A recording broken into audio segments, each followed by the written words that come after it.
Here's part two of our series where we're going to be looking at the upcoming Eagles regular season game. We already looked at part one with the New England Patriots 9/11 game. Shout out to those that lost their lives. I pay homage to them. But we're going to be facing the Minnesota Vikings, I think, on a Monday night football game, or no, Thursday night football. For me, Friday. But anyways, let's look at the roster for the Vikings and see how they match up with the Eagles. Round two. Round one was last year. What's up? It's your boy Centron. Come back at you with another analysis video.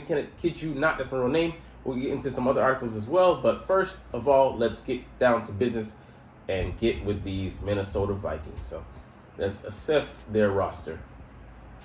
All right. They're returning Kirk Cousins, Mr. Non-Clutch. He's a pretty good quarterback. I'll give you that. He's top 15 in the league. That maybe even top 10. I would say he's borderline top 10 to me. That being said, he just doesn't have what it takes to push them over the top, especially when he doesn't have as much talent as the Eagles have on offense. And defense, they were able to stymie him last year, man. The corners were pressed, and his best guy, Justin Jefferson, Jay Jetter, was being shadowed by Darius Slay. He got shut down. He had 2 picks in that game. Should have had 3, maybe even 4. A downgrade here with Alexander Madison at running back. Dalvin Cook was a casualty. They got worse at running back. He runs hard, but he's no Dalvin Cook, and also what he brings in the receiving game. Justin Jefferson, all-world talent. We'll see how this round will go. I'm guessing, of course, they're going to scheme to get him open, and I don't know if we're gonna match up Slay again. I would, and unless it's broke, until it's broke, don't fix it.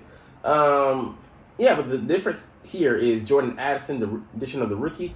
I believe he'll be solid in time, but rookie receivers commonly struggle. And can he bring any pressure off of Jay Jetter? Might not matter because we have Bradbury most likely matching up with him. And he is a veteran. He should be able to put his veteran wiles to good usage and stymie the rookie. That being said, they have those guys that are kind of like the Eagles, top heavy, but nothing really solid behind them. KJ Osborne doesn't scare you. TJ Hockenson is a good draw. He can be he's a very good blocker. And he can be a solid receiver, but they don't really scare you in that effort. But I think that it'll be interesting to see if they go to Jay Jetter early and often and see how much of an impact he has. If he struggles, watch out, man, because Kirk Cousins is going to struggle right along with him. Let's see, the line. Christian Darrisaw is the big mark on this line. He's a solid left tackle. Outside of that, they're unsure because Ezra Cleveland, just a guy. Ed Ingram, just a guy. Brian O'Neill, just a guy, man. Garrett Bradbury, he drafted this year, I think, in the second round. We'll see what they have in him. He could be a ray of hope for them, but, man, it could get pretty bad going against that, those edge rushing mavens and the guys inside. Jordan Davis on the inside. Fletcher Cox on the inside. Milton Williams on the inside. Kentavious Street possibly on the inside. But definitely Jalen Carter, our star rookie on the inside. Edge rushers, Josh Sweat, giving Darrisaw and other guys trouble, as well as what's his name, Nolan Smith, Brandon Graham, reliable. So we have a slew of guys we can throw at them. I think this will be not easily won, but it'll be pretty challenging for that line to keep Kirk Cousins upright. All right, defense. Danielle Hunter, he signed re-signed on a 1-year deal. I think they extended him, so that's good for them. He's the one guy that you have to worry about really on that line. Harrison Phillips, he's a plugger.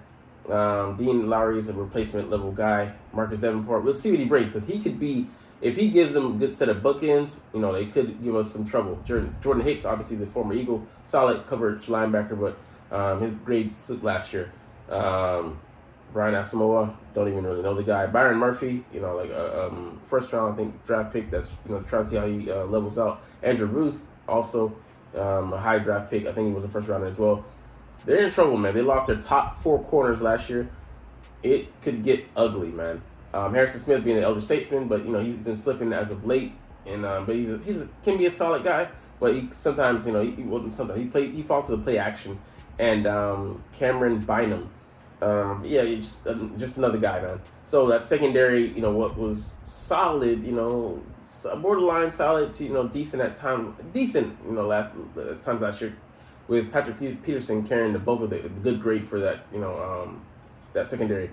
They have all these guys have to replace, and man, it could come and bite them in the ass because they don't have the requisite talent. Um, Last year, it wasn't like they had all world talent, but they could at least be competitive at times because they still struggled, like they did with the Vikings. I mean, the Giants last year, who they should have been able to oust. They said they got ousted of the playoffs, despite their 13 wins. I want to say. But yeah, man, this defense. I mean, the line was still decent, 27th in efficiency last year, but yeah, man, it could get ugly. I think I don't know if we're going to face them. I think they might be facing us at home. But man, it's they're overmatched at this point. But I mean, everybody loves a good underdog. They could definitely steal a win. But you have to like the Eagles as a favorite in this one going into it. But we just have the potential to dominate them. So like our O line can push these guys around. Marcus Davenport is a light guy. Danny Hunter, he wins the speed. If he's on the left side, okay, Jordan Mailata has to watch out. But if he's on the right side, man, you know that Lane Johnson is gonna shut him down. Even with the beef they have inside, man, I expect. I mean, Cam Jurgens, watch out for him because one of these guys, not Lowry, but Harrison Phillips, if he's lined up against him, he could give him problems because he has had some lapses of concentration in training camp. The one snap with Marlon getting past him and getting in on the tackle and making it a tackle for no gain. So we'll see how where his focus is, but it'll be interesting to see the fifth best lineman, which isn't bad, being on our line, how he does. But man, their linebackers could be taken advantage of, definitely in coverage. Jordan Hicks is a solid guy, but yeah, they have just mostly guys there. The Swift, especially in the pass game, see how he matches up. What kind of matchup he draws. But definitely AJ Brown and Devonta Smith should have their way with the secondary, and we should be able to abuse these guys in the run game as well, and light them up on defense. So I expected the Eagles to let's just say win by a 10-point spread. All right, so they lost Zadarius Smith. They decided to cut him or whatever, but I think they traded him. Yeah, Davenport. If he's on, he's on. But we'll see what he has. I mean, yeah, Jordan. I mean, yeah, I'd say he can be replaced. But Eric Kendricks, yeah, he was their best linebacker, but he's departed. I think he's with the Chargers now. Like I said, they're top four guys, and it wasn't like they were world beaters, especially Cameron Dantzler, who I think got cut already by the Lions. But it's gonna be it's a downgrade in the with the poorest talent they already were dealing with last year. Their first round pick, 2022, he came from the Georgia Bulldogs, had a compound fracture in his leg. I mean, that's just not good. We'll see how he develops. They said he's gonna be Jordan Addison's gonna be better than post prime Adam Thielen. The guys are dealing with drinking and driving issues. Got bigger issues than playing right now. So see if he can get his head on straight. Yeah, I mean, Osborne is decent, but compared to our secondary, Vontae Maddox might be able to should be able to lock him down. But yeah, like I said, I don't expect us to struggle with them. Only if our head isn't in the game. All right. Anyways, let's get into some things around the Eagles. All right. Nolan Smith has the personality drive to become the next Eagles fan favorite. Yeah, man. He just doesn't take. He's already in the huddle leading stuff. He's like breaking down and guys already not even questioning him. I don't say not that they're looking to him, but not questioning. He just leads by example. He's a big physical guy. Listen to what he says. A lot of things can be eliminated. A lot of MAs. I don't know what MAs are. A lot of mistakes by just going fast and hitting the out of somebody. Yeah, Philly's gonna love this kid. Yeah, just the attitude. He's like a Brandon Graham light in that he's younger. He's a rookie coming in, But he oozes the same energy. He has the same makeup. Just a jovial guy who likes to bring good energy, brings passion. He, was taking first, second, and third team snaps, and not taking a break. So I mean, just shows the motor that he has. He just an energizer bunny, like Brandon Graham. So I mean, like it's interesting that not just in his physical makeup, he has like a mirror image clone comparison in Hassan Reddick, the make and model, but he has a guy that fits his temperament in Brandon Graham. So I mean, yeah, just the guy you just love, the intelligence that he speaks with, how he plays for his guys, and he big ups his guys, and he just loves to play football. He loves the game. He's all about learning. Went to Von Miller's pass rushing camp. So I mean, the guy, he's firmly entrenched in Philadelphia already, even before he's actually played an official snap. But he's just infectious, the energy that he carries. All right, next, let's get on to Nick Sirianni, man. He says it's too early to call with Cam Jurgens as the right guard.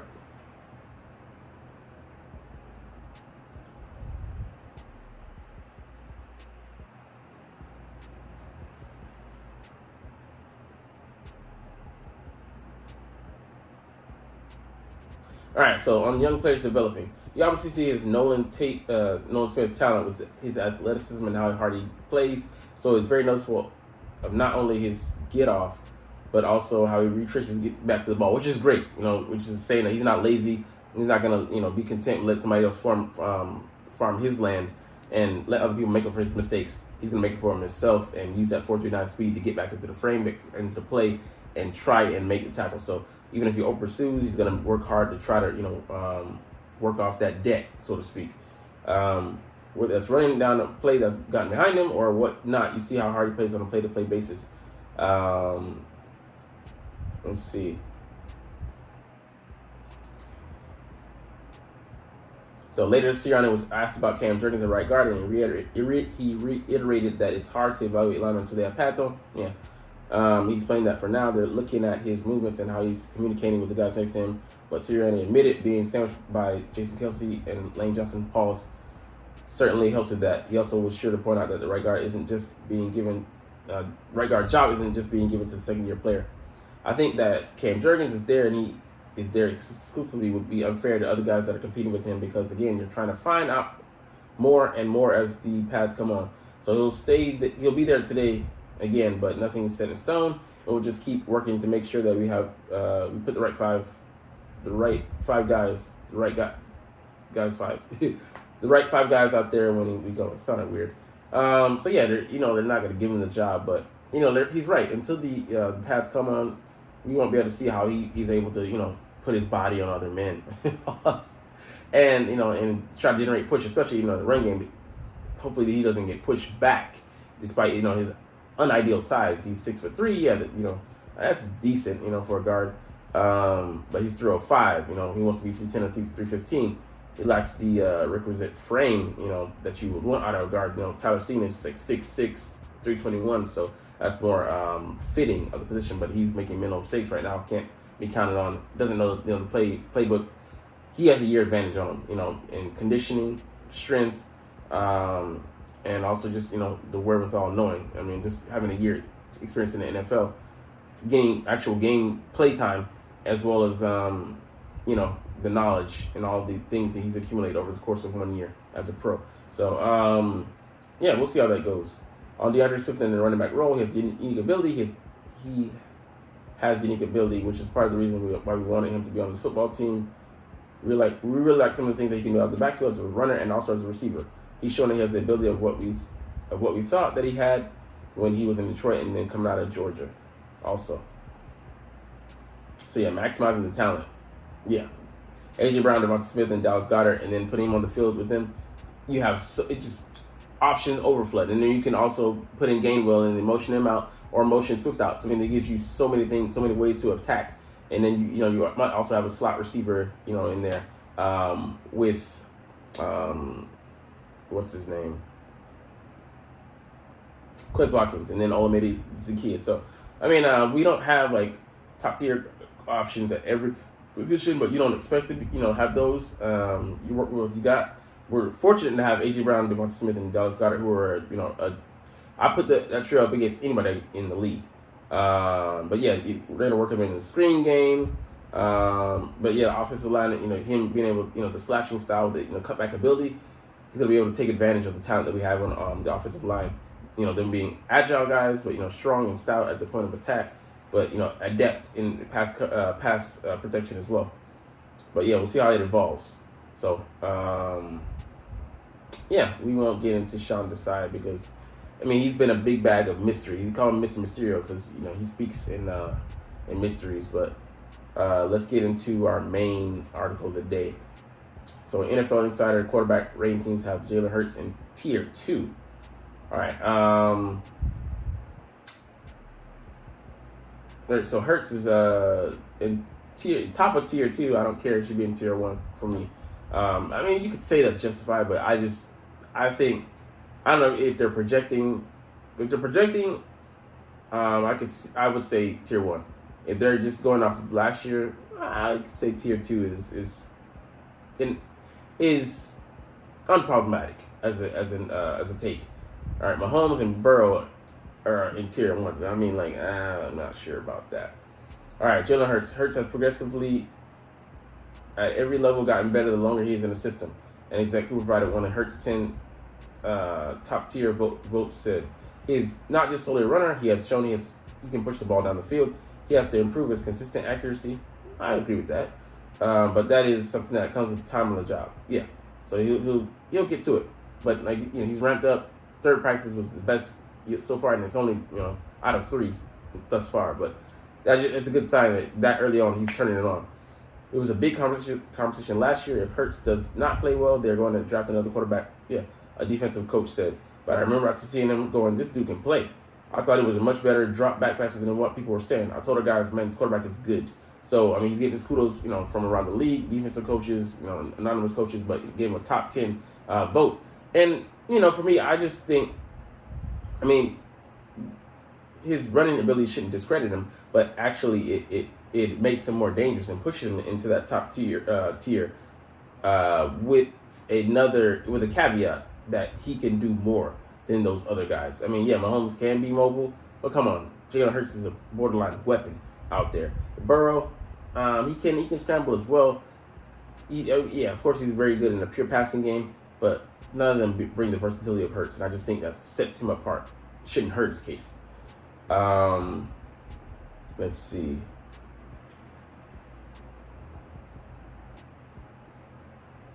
In Rube's observations, a new offensive twist coming to life at Eagles camp. The biggest thing that jumped out the first 3 days of training camp is how much the Eagles are emphasizing throwing to the backs, mostly DeAndre Swift. Yeah, it's a sign of things to come. This has been a dimension of the Eagles' offense that's been missing for a while now. Miles Sanders had a fluky 50-catch season as a rookie, but it became less and less of a factor in the receiving game in the next few years. I don't think it's fluky. If a guy puts it out there on tape, he can do it. And just that whole word just bothers me because you're just saying it. It was just happenstance. 20 balls, maybe 30 balls, 50 balls, and some of those routes, he would look he looked like DeAndre Swift because he ran out the field on wheel routes. You don't just make that up. It was there, but they just didn't develop it. If you don't put the practice time into something, you're gonna get worse at a skill. So and then it's not gonna inspire confidence. You're gonna grow, lose confidence in you, and the less you practice it, the more you don't do it, the more you focus on other things. It can grow rusty, and it can become an inconsistent skill. So that's just my take on it. You have to go back to Darren Sproles in 2016 and really shady from 2010 through 2014 to find a true two-way threat. But through 3 practices, Swift has shown himself to be a very natural receiver. Yeah.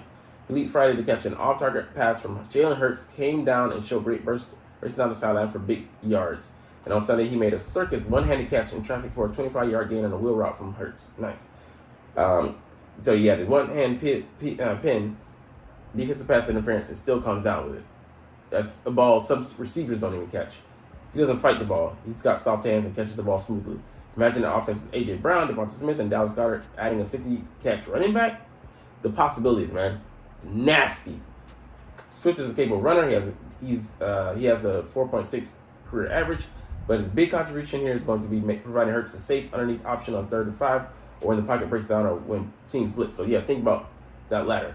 When teams blitz, have an immediate outlet, angle, dagger routes, deadly coming in right behind that blitz. It's one that weak spot, and then you can have other guys on the other side, Watkins, also guys on the outside, Devonta Smith and AJ Brown. Somebody's going to be in one-on-one. I mean, maybe most of the guys might be on one-on-one with them allocating resources to where they think, the players headed, slated to go, or who they think is the most dangerous, and someone is going to be able to exploit.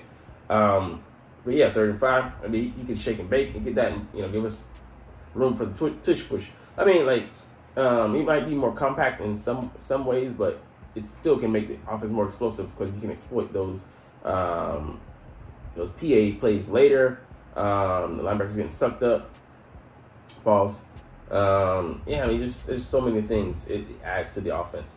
Kenneth Gainwell had looked very good catching the ball as well. He caught 23 or 29 targets last year, which is very good. And we know Boston Scott can catch. The Eagles are even throwing to Rashad Penny, who has 27 career catches in 5 seasons, which, amounts to like 5 a year, which is paltry. But so far, the emphasis has been on Swift. And I know that there's only one ball to go around, but I wouldn't be surprised if he's in the 50 to 60 catch range by the time all is said and done. With his O-line, the Eagles should be able to do damage in the screen game as well, something that's been missing from the offense for a long time. So I would say consistent. We had some, screens last year, but we didn't really commit to it too heavily. Didn't need to, though. So, I mean, that's the thing. Try not to mess up a good thing because we had a good long ball, deep ball offense last year. But, yeah, the short game, getting some of those, short yardage, targeting guys in the short passing game wasn't, as far as dump off passes, Hurts didn't really do that. It wasn't there. Do we need it? Yes and no, because it's not quintessential, but it'd be great just to diversify your stocks and bonds, so to speak. But there's so many things we can do. All right, one rookie for each NFC team with the most to gain from 2023 NFL training camp. And for me, this is a futures thing. Tyler Steen, because I don't see him starting this year, but I think for next year, when I think Jason Kelsey most likely retires, Cam Jurgens slides into that center spot, using that experience that he gained in guard, year of moonlighting. Tyler Steen can then step into the starting lineup and really catapult to the next level of his development, which might not have to take a great step because he's not going to get playing time this year, as slated if Cam Jurgens wins the job. But rookies are going to have a tough time gaining much of anything on this already stacked Eagles roster, so he might have a redshirt year. Philadelphia lost 2022 starting right guard Isaac Seumalo to Pittsburgh in free agency, pushing Cam Jurgens to the spotlight as a presumed starter in 2023. So yeah, it was just 44 snaps to his name, 39 of which came at center. There's a potential battle on our hands. Yeah, we'll see. Ricky Tyler Steen, strictly a tackle at Alabama, led up 20 pressures on 472 pass blocking snaps in 2022. If Jurgens doesn't establish himself as clearly the better player this summer, Steen could get an opportunity. So yeah, we'll see. I have to see how that goes. But right now I have the rookie taking a back seat, which wouldn't be a bad thing because our first round pick, Jordan, he didn't start, but he didn't complete redshirt. But Nakobe Dean and Cam Jurgens pretty much did. So the top talent mostly sit on the bench, but now they're being looked to as starters or high rotation guys. All right, yeah, the Colts need to pay Jonathan Taylor, or Anthony Richardson might struggle. So yeah, that's the thing. The running backs are having a revolution, and they're fighting back and bickering and making a stink about their pay and their overall position in the NFL, which is just being devalued right now. And Jonathan Taylor is no different. He had to sit down with Jimmy Irsay. Irsay, told him some things. He didn't like it, and he basically asked to be traded after that, sit down with him, incensed the Colts fans. Rightfully so, man. You pay your players, and you step out the box a little bit, cool. But, I also get it because, he's coming from the financial side. If it was unlimited, like in the 90s, cool. But there you have a salary cap to adhere to. Hey, man, you can only pay the guys so much and allocate so many resources to the position. And when it's most likely that you can replace it, and that's what makes it so hard. If it was so easily replaceable, they'd have an argument. But you can't force someone to do something. There shouldn't be any affirmative action. As far as, where I feel about it in the NFL. But just, I don't know. Find a way to make it work. Find a way, adding on to the pass catching your skill set and then argue for pay to that. even then, nah, it's complicated, man. It's because it's so rough. It's they get chewed up and spit out more than any other position on offense, and then but they're still expected to do the job. Something's got to give. All right, CeeDee Lamb. Cowboys offense is in Dak's hands now. However, he's feeling versus the coverage. So it goes without saying that the NFL's team, its quarterback is the most important position. Dak is in his 8th season, which actually means he's the longest tenured guy in the league, which is crazy to think about, and he hasn't gotten that far. 4th season under McCarthy, but they'll go as Dak goes basically, and we'll have to see, man. He's saying already, swearing things like, "I'm gonna be at 10 picks or under this year." All right, bro, we'll see. I'm gonna get to a short in a little bit, sometime later in the future. That man, your boy looks. He's pressing, bro. It looks interesting. All right, and that's all for today. I know we had a long ass video, a lot of things covered, especially like the first part. Wasn't even the longest part of the video, but it's all good because I love making these videos. But I know that you're not even watching though. But it's all good because as always, it's fly Eagles fly and let's motherfucking go. Like, comment, share, subscribe. Thanks for watching. Check me out at Centron Anime, Centron Life, or Centron Laughs, or other social media.